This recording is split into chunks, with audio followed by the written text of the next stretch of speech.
안녕하세요. 사연을 부탁해입니다. 오늘의 사연을 소개하겠습니다. 얼마 전부터 시어머니뿐만 아니라 시누이까지 혼비백산이네요.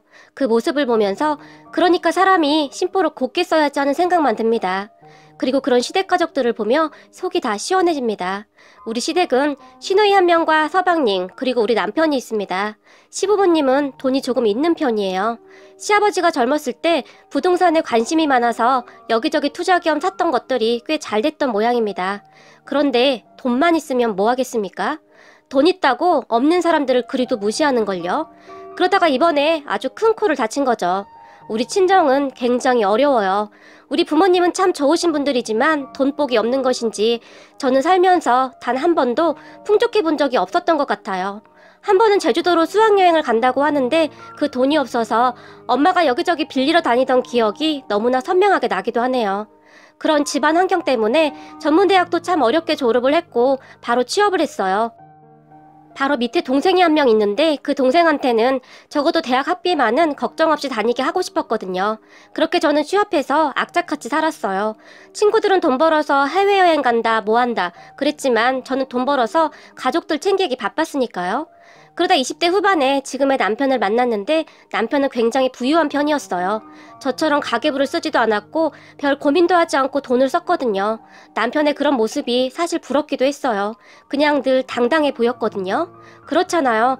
내가 가지지 못한 것을 가지고 있어서 부러운 거요. 사실 그 마음이 컸던 것 같아요. 저도 그렇게 살아보고 싶다 그런 생각이요. 남편은 딱히 성격이 나쁜 사람도 아니었고 착했거든요. 하지만 시부모님들은 그런 남편과는 전혀 다른 사람들이었어요.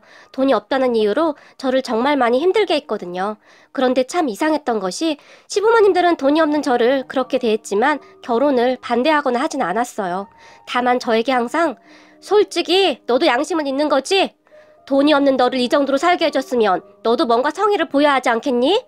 라고 말을 하곤 했는데 시댁의 잡일이란 잡일은 다 시켰어요. 사람이라는 것이 참 무서운 게 말이죠.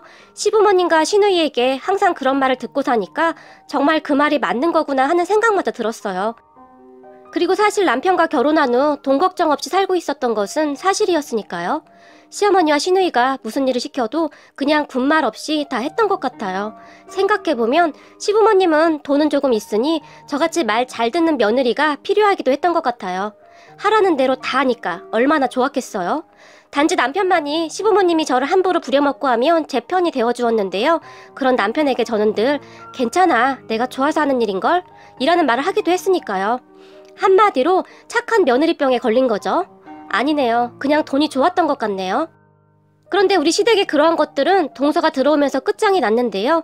동서는 정말 대단했어요. 동서네 친정도 엄청 부자라고 했어요. 우리 시댁의 재산과는 비교할 수 없을 정도로 말이죠. 서방님이 사업을 했는데 거기에 상당히 큰 거래처 사장 딸이라고 했으니까요. 서방님은 명문대를 졸업하고 유학까지 다녀온 인재이긴 했어요. 일하는 것도 그렇게 똑부러질 수가 없었다고 하는데요. 성격도 시댁 가족들처럼 아나무인도 아니었고요. 예의도 발랐어요. 그런 서방님을 평소 관심 있게 지켜보던 동서 아버님이 직접 자리까지 만들어 주선을 했다고 들었어요. 정말 이해가 안 되는 게 우리 남편과 서방님은 시댁 가족들을 닮지 않았는데 어쩌면 그렇게도 다를 수가 있는지 모르겠더라고요. 동서는 얼굴도 정말 예뻤고 머리도 좋아서 공부도 정말 잘했다고 했어요. 그리고 서방님은 동서네 집의 그런 고상함이 부러웠다고 하기도 했는데요. 시댁은 그냥 돈만 많은 졸부였으니까요. 처음 동서를 보는데 귀티가 줄줄 흐르더라고요. 귀티뿐만 아니라 얼굴에서 풍겨나오는 고상함이 그대로 느껴졌어요. 그러니까 한마디로 우리 시댁은 돈만 많은 그런 집안이었다면 동서네 집안은 돈과 품격까지 갖춘 그런 집안이었어요. 사실 재산도 시댁에서 생각하는 것보다 그 이상의 부자인 것을 나중에서야 알았고요. 하지만 우리 시어머니는 그런 동서를 탐탁지 않아 했어요. 이유야 다들 아시겠지만 저를 부리듯이 동서도 종 부리듯이 해야 하는데 그렇지 못할 것 같다는 생각이 들었겠죠. 상견례 자리에서 보니까 동서뿐만 아니라 동서네 가족들은 참 예의가 바르고 성품이 좋으시더라고요. 그런 동서를 보며 생각했죠. 이런 집안에서 왜 우리 시댁 같은 집안과 결혼을 하려고 하는 것일까 하고 말이죠. 저야 뭐 그냥 견디는 수준이었지만 동서같이 착하고 여리디 여린 사람이 버티기에는 조금 힘이 들지 않을까 하는 생각이 들었거든요. 우선 우리 시누이는 정말이지 상상을 초월하는데요. 예의라고는 차대볼래야 찾아볼 수가 없는 사람이에요. 그냥 제멋대로라고 보시면 될 것 같아요. 뜻대로 안 되면 자기 성질에 못 이겨서 난리가 날 정도예요. 그런 시누이를 보며 처음에는 저도 많이 놀랐는데요. 시누이는 저를 무시하는 말을 그냥 서슴없이 하는 그런 사람이에요. 저야 뭐 그런 시누이를 그다지 신경조차 쓰지 않고 있지만 정말 인간 같지도 않다고 해야 할까요? 아무튼 시댁 분위기는 이래요. 이렇게 정리를 하다 보니 제가 이곳에서 어떻게 버텼나 싶을 정도네요. 그런데 이런 시댁에 동서가 들어오면서 조금씩 균열이 생기기 시작했는데요. 동서는 착하고 똑똑한 만큼 당찬 사람이었어요. 시어머니와 시누이를 한 번에 KO 시킬 정도였으니까요. 우선 상견례 때 시어머니가 집은 우리가 가지고 있는 것이 있는데 거기서 시작을 하시죠. 꽤 큰 평수라 큰 문제는 없을 듯 합니다. 사돈어른에게 말을 했어요. 우리 시어머니의 방법 중에 하나거든요. 돈으로 사람을 올감해 버리려고 하는 수법이요. 하지만 시어머니가 상대를 잘못 골랐던 것이죠. 그런 시어머니를 보며 사돈어른이 무슨 그런 말씀을요? 요즘 누가 남자가 집을 해오나요? 공평하게 반반씩 하시죠. 모든 것을요. 라고 말을 했어요. 돈도 많은 집에서 당연한 거 아니겠어요? 그런데 시어머니는 정말 마음에 안 든다는 표정이었어요. 아마도 동서를 마음대로 할 수가 없겠다는 생각을 하지 않았나 싶은데요. 동서는 신혼여행을 다녀온 후 선물도 정말 좋은 것들로 사왔어요. 그 부분은 시어머니도 마음에 드는지 아주 흡족해 하시더라고요. 시누이도 그랬고요. 시어머니와 시누이의 선물을 주고 난 후 동서가 제 선물도 준비해와서 제가 고맙게 받았는데요. 그 모습을 지켜보던 시누이가 옳게 큰 올케는 안 줘도 돼. 큰 올케는 이런 거 줘도 쓸 줄도 모르고 라는 말을 했어요. 그 순간 제 얼굴이 새빨갛게 달아올랐는데요. 그런 제 표정을 보던 동서가 세상에 화장품이랑 가방을 쓸 줄 모르는 사람도 있나요? 라며 시누이 말을 대받아쳤어요. 아니 내 말은 이렇게 비싼 건 안 써봤다는 거지. 시누이가 불쾌한 듯 동서에게 말했지만 화장품 바르는 것도 뭐 기술이 필요한가요? 그냥 바르기만 하면 돼요 형님. 하긴 형님은 원래가 피부가 좋아서 이런 거 안 써도 되겠네요. 피부가 어쩜 이래도 좋아요? 라며 동서가 저를 보며 활짝 웃었어요. 그 말에 제가 놀라서 그저 어버버 하고 있었는데요. 동서가 그런 제 손을 꼭 잡더니 형님 앞으로 저 좀 잘 봐달라고 주는 뇌물이에요. 그래서 형님 거는 더 많이 사온 거예요. 라며 귓속말을 했어요.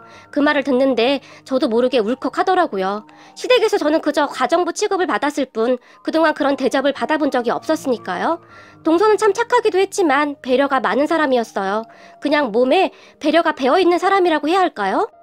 그랬으니 시댁 가족들과 전혀 어울릴 수가 없었겠죠.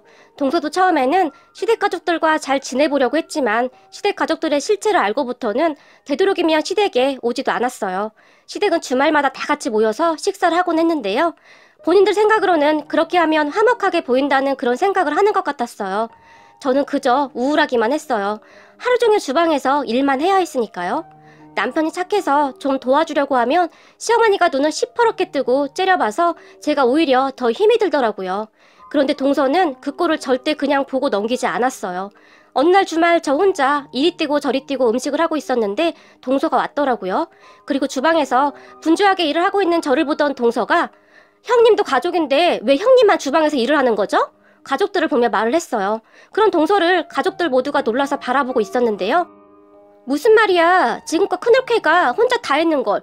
그럼 여기서 누가 해? 시누이가 어이없다는 표정으로 동서를 바라봤지만 다 같이 해야죠. 우리가 다 같이 먹을 음식 만드는 거 아니에요? 이게 무슨 경우예요? 저는 이런 경우는 처음 봐서요. 우리 친정은 혼자 이렇게 일 안 해요. 서로서로 도우면서 하죠. 아니면 음식 해주는 분을 부르던지요. 근데 이건 많이 잘못된 것 같네요. 동서가 싸붙였어요. 그런 동서의 말에 시누이가 그렇게 미안하면 작은 올케가 가서 일해. 그러면 되겠네. 비웃으며 말을 했어요. 그러면 형님은 음식 안 드신다는 거죠? 동서도 지지 않고 말을 했고 뭐? 너 지금 나랑 싸우자는 거야? 평소에도 본인 마음대로 되지 않으면 화부터 내는 시누이가 드디어 폭발을 한 듯 했어요. 그 모습을 보며 제가 급히 동서에게 동서 나는 괜찮아. 진짜 괜찮아. 라고 말을 했지만 아니요. 저는 괜찮지가 않네요. 우리 아버지가 늘 말씀하셨거든요. 일하지 않는 자는 먹지도 말라고요. 당연한 거 아니겠어요? 동서가 다시 가족들을 보며 말을 했어요. 그런 동서를 보며 시어머니가 너 지금 우리 들으라고 하는 말이니? 화를 내며 말을 했어요. 아니요. 저는 모두에게 잘못됐다고 말을 하고 있는 건데요. 동서의 말에 시어머니가 부들부들 떨었는데요. 시어머니가 서방님에게 당장 네 처 데리고 가거라 라고 말을 했고 서방님이 동서를 데리고 급히 나갔어요. 저는 그런 동서의 당당함이 그저 부럽더라고요. 저는 단 한 번도 그렇게 살아본 적이 없었으니까요. 그리고 그 뒤 주말마다 모이던 시댁 모임은 없어졌어요. 동서가 매주 와서 집안을 쑥대밭을 만들어버렸거든요. 덕분에 저는 아주 편해졌고 말이죠. 주말에 집에서 쉬는 것이 어찌나 좋은지 모르겠더라고요. 가끔 동서가 동서 집으로 우리 부부를 초대해서 동서 집에 가서 맛있는 것도 먹고 저는 정말 꿈같은 시간이었어요. 단지 시어머니와 시누이만이 그런 동서를 눈에 가시처럼 생각했는데 계속 벼르고 있었던 것 같아요. 그러다가 시아버님 생신날이 되었는데요. 시어머니가 저에게 전화를 해서는 네 동서 결혼하고 첫 생신상이니까 동서랑 상의해서 잘 차리거라. 친척들도 오기로 했으니까 라고 말을 했어요. 시어머니와 전화를 끊은 다음 제가 동서에게 전화를 해서 상의를 했는데 형님 걱정하지 마세요. 음식은 제가 다 알아서 할게요. 동서가 자신만만하게 말을 했어요. 동서 혼자? 아니야 내가 도와주면 되니까 같이 해. 제가 말을 했지만 형님 괜찮아요. 동서가 그런 저를 말렸어요. 그리고 시아버님 생신날이 되었는데요. 제가 혹시나 싶어 시댁으로 일찍 출발을 했는데 동서가 와 있지 않았어요. 시어머니가 저를 보자마자 너 동서한테 잘 전달은 한 거야? 오늘 손님까지 초대했는데 장도 안 봐놓고 도대체 뭐 하는 거야? 저에게 소리를 질러댔어요. 시어머니의 다그침에 제가 동서에게 전화를 했지만 형님 걱정하지 마세요. 정확한 시간에 다 준비할게요. 라는 말만 할 뿐이고요. 그렇게 저는 불안한 마음으로 시어머니의 눈치를 보고 있었는데요. 잠시 후에 시댁 초인종이 울리고 동서가 의기양양하게 들어왔는데요. 우리 모두는 동서의 모습을 보며 기겁할 수밖에 없었어요. 동서가 말이죠. 세상에나 출장 뷔페를 불렀던 거죠. 출장 뷔페 직원들이 와서 세팅까지 완벽하게 해주더라고요. 그 모습을 지켜보던 시누이가 올케 지금 미쳤어? 감히 우리 아버지 생신날 출장 뷔페를 불러? 아무리 아나무인이라고 하지만 너무한 거 아니야? 동서에게 삿대질까지 하면서 따졌어요. 형님 제가 음식을 잘 못해서요. 그리고 우리가 하는 음식보다는 전문가가 해주는 음식이 훨씬 낫지 않겠어요? 뭐가 잘못됐다는 거죠? 동서도 도무지 이해가 안 된다는 표정으로 시누이에게 말을 했어요. 그런 동서를 보며 니네 집에서는 부모한테 이렇게 하라고 가르쳤니? 돈 있는 집안이라 우리가 좀 봐줬더니 너 아주 심하게 기어오른다? 시누이가 나오는 대로 말을 해버렸어요. 그리고 시누이의 말에 동서가 화가 난 듯 했는데요. 사실 형님네 아버님 아닌가요? 음식을 차리려면 아들, 딸들이 직접 해야 하는 거죠. 원칙대로 하자면 자식들이 차려드리는 게 맞다고 생각하는데요. 우리 친정에서는 부모님 생신이라고 올케들만 음식하지 않거든요. 동서가 시누이에게 마치 따지듯이 말을 했어요. 그런 동서의 말에 시누이의 눈이 순식간에 돌아가 버렸는데요. 순간 시누이가 동서의 뺨을 날려버렸어요. 시누이는 저한테 하던 버릇을 동서에게도 그대로 하더라고요. 시누이는 그런 아나무인 버릇 때문에 결혼한 지 1년도 안 돼서 이혼까지 당했는데도 자신의 행동이 잘못되었다는 생각을 전혀 안 했어요. 하지만 동서는 저와는 달랐던 것이 절대 참지 않았어요. 지금 뭐 하시는 거예요? 동서가 시누이를 째려봤는데요. 왜 억울해? 그럼 기본을 지켜야 할 거 아니야. 맨날 시댁에 와서 친정 얘기나 하고 정말 재수없게 라며 동서에게 소리를 질러댔어요. 그 순간 동서의 입에서는 형님이야말로 정신이 어떻게 된 거 아니에요? 저 살면서 이런 모욕은 처음이에요 라고 말을 했어요. 그런 동서의 말에 시누이가 그러셔? 귀하신 몸이라고? 그럼 머리채는 잡혀봤냐? 라며 순식간에 다시 동서의 머리채를 잡아당겨버렸어요. 그 모습에 서방님이 누나 미쳤어? 얼른 놔! 빨리! 진짜 미쳤네! 라며 시누이를 뜯어말렸어요. 하지만 시누이는 손을 놓지 않았고 서방님이 시누이의 손을 움켜잡고서야 손을 풀었는데요. 동서의 머리카락이 한 움큼 빠져있더라고요.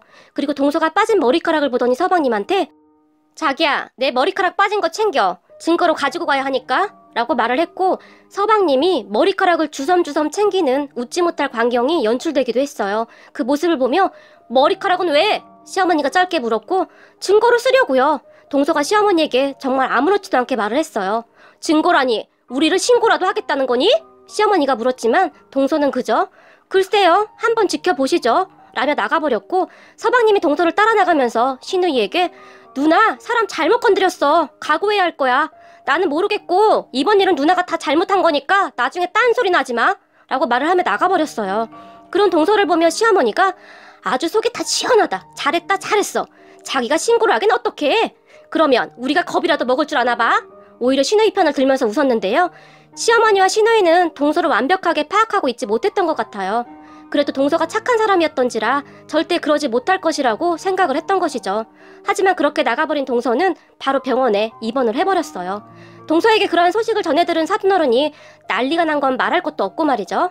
다음날 서방님이 시어머니에게 전화를 해서는 엄마, 큰일 났어. 장인 장모님이 우리나라 제일 큰 로펌 변호사까지 고용했어. 누나 경찰에 신고한대. 이제 어떻게 할 거야? 다급하게 말을 했는데요. 그런 서방님이 말해 시어머니가 신고 같은 소리하고 자빠졌네. 세상 천지에 시누이를 신고하는 사람이 어딨어? 지 얼굴에 침 뱉기지.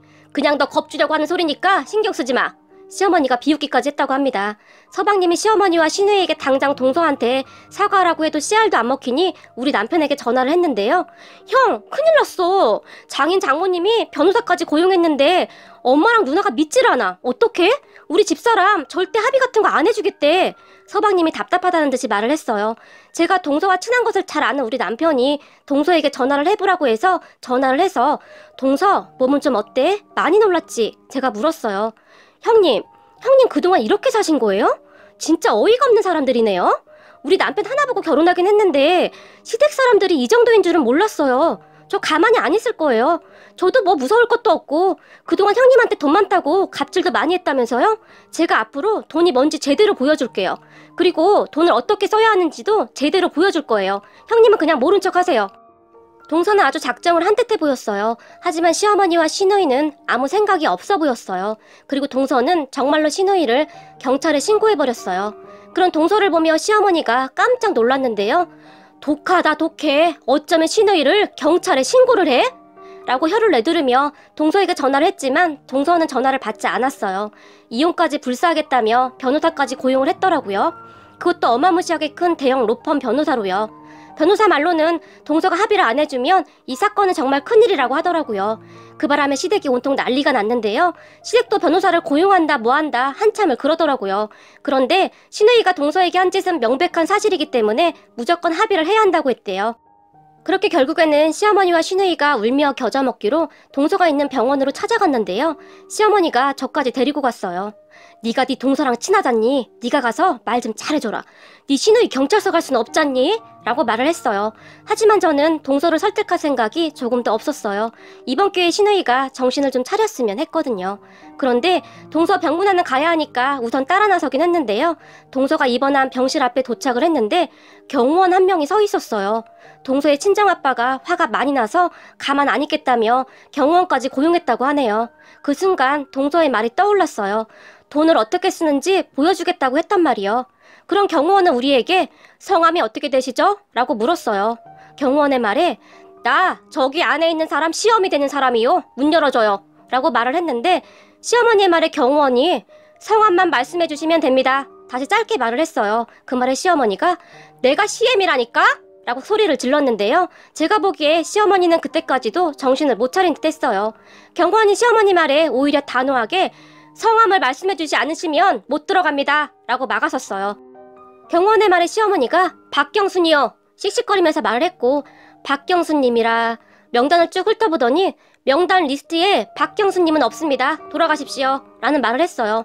그 말에 시어머니의 눈이 휘둥그레졌는데요. 아마도 그때쯤에야 뭔가 심상치 않다는 것을 깨달았던 것 같아요. 그리고 시누이가 시누이 이름을 댔지만 당연히 명단에 없었고요. 마지막으로 경호원이 제 이름을 물었고 김미영이요. 제가 대답을 하자 김미영님은 명단에 있습니다. 김미영님만 들어갈 수 있습니다. 라고 말을 했어요. 그 말에 저뿐만 아니라 시어머니와 시누이도 깜짝 놀랐는데요. 시어머니가 저를 보며 가서 네 동서한테 말 좀 잘해주렴 이러며 간절하게 부탁을 했어요. 살면서 시어머니가 저에게 그렇게 부드럽게 말한 것은 처음이라는 생각마저 들었어요. 그렇게 저는 병실에 들어가서 동서와 한참을 얘기했는데요. 동서는 절대 합의는 없다며 확고하게 말을 했어요. 결국에 시댁 가족들은 난리가 났는데 그런 시어머니와 시누이에게 병실 앞에서 무릎이라도 꿇어야 하지 않겠어요? 동서도 사람인데 그러면 마음이 좀 바뀌지 않겠어요? 급한데 할 건 다 해봐야죠. 제가 말을 했고 시어머니와 시누이가 급하긴 급했던 모양으로 다음날 동서 병실 문 앞에 들어가지도 못하고 밖에서 큰 목소리로 둘째야 들리니? 우리가 잘못했다. 얼굴 보고 얘기 좀 하자. 라며 무릎까지 꿇고 싹싹 빌어댔어요. 평생을 돈 많다고 갑질하더니 아주 꼴 좋더라고요. 하지만 동서는 그런다고 바로 용서를 해주지는 않았어요. 그 다음날이 돼서야 동서가 허락을 했던지 경호원을 대동하고 시어머니와 시누이를 병실 안으로 불렀어요. 그리고는 시어머니와 시누이에게 두 분 다 각서 쓰세요. 앞으로 형님하고 저한테 절대 함부로 하지 않겠다고요. 라며 각서까지 쓰라고 했대요. 그 말에 신우이가 이거하고 큰올케하고는 별개잖아 라고 말을 했다고 하는데요. 그러세요? 그럼 우리 얘기도 여기까지만 하겠습니다. 법원에서 보시죠. 동서가 단호하게 얘기를 했다고 하는데요. 그런 동서의 말에 신우이가 볼펜이 어딨더라? 어떻게 쓰면 되지? 나 최현주는 이 시간 이후로 올케들에게 절대 함부로 하지 않을 것을 맹세합니다. 라고 썼다는데요. 동서가 어떠한 경우에도 갑질을 하지 않겠다는 것도 추가하세요. 라고 말을 했다고 하네요. 형님, 돈 좀 있다고 사람한테 그러는 거 아니에요. 진짜 돈 있는 사람들은 돈을 그렇게 쓰지도 않거든요. 졸부들이나 그러는 거죠. 저는 이번 기회를 계기로 형님이 배려라는 것을 좀 배웠으면 좋겠네요. 라고 딱 부러지게 말을 하기도 했다네요. 동서의 그러한 말은 서방님이 우리 남편에게 전달해줘서 제가 듣게 되었어요. 그렇게 신우이와 시어머니는 정말 호되게 당할 수밖에 없었는데요. 그 뒤로는 신우이가 동서뿐만 아니라 제 앞에서도 고양이 앞에 쥐로 변했고 그 아나무인이 제 눈치를 다 보더라고요. 혹시나 제가 동서에게 일러바치기라도 할까봐요. 어찌나 꼬시던지 그리고 동서에게 어찌나 고맙던지 눈물이 날 정도였어요. 그 뒤에도 동서는 저에게 참 고마운 사람이었는데요.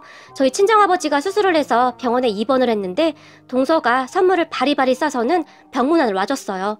그 모습에 제가 너무 감격해서 눈물을 흘렸는데요. 그럴 수밖에 없었던 것이 시댁 가족들은 수술이 잘 되었냐고 안부조차 묻는 사람이 단 한 사람도 없었거든요. 그런데 동서와 서방님이 직접 찾아와서는 이것저것 챙겨주고 가더라고요. 거기다가 친정아버지 수술비도 계산을 다 하고 갔는데 그런 동서에게 동서 이러지 않아도 되는데 제가 말을 했지만 형님 우리 아버지가 그러셨어요. 돈은 이럴 때 쓰라고 있는 거라고요. 형님은 우리 가족이잖아요. 제 마음이에요. 라며 말을 했어요. 동서는 항상 그랬어요. 선물을 줄 때도 기분 나쁘지 않게 주는 방법을 아는 사람이었어요. 그런 동서로 인해서 시댁 가족들도 정말 많이 바뀌었는데요. 신우이와 시어머니는 요즘 제 눈치도 정말 심하게 본답니다. 혹시라도 저에게 함부로 하면 동서가 절대 참질 않거든요. 그 이후로 시댁에는 거의 가지도 않는 듯해요. 시부모님이 그냥 오지 말라고 하더라고요. 참 별일도 다 있네요. 이번 일을 겪으면서 동서한테 참 많이 배우네요. 어떻게 베풀고 살아야 하는지 정말 많이 배웠습니다. 이번 일로 시어머니와 시누이가 많이 깨달았으면 좋겠네요. 천성이 쉽게 변하지는 않겠지만 말이죠. 오늘의 사연은 여기까지였습니다. 즐겁게 보셨다면 구독, 좋아요 부탁드립니다. 고맙습니다.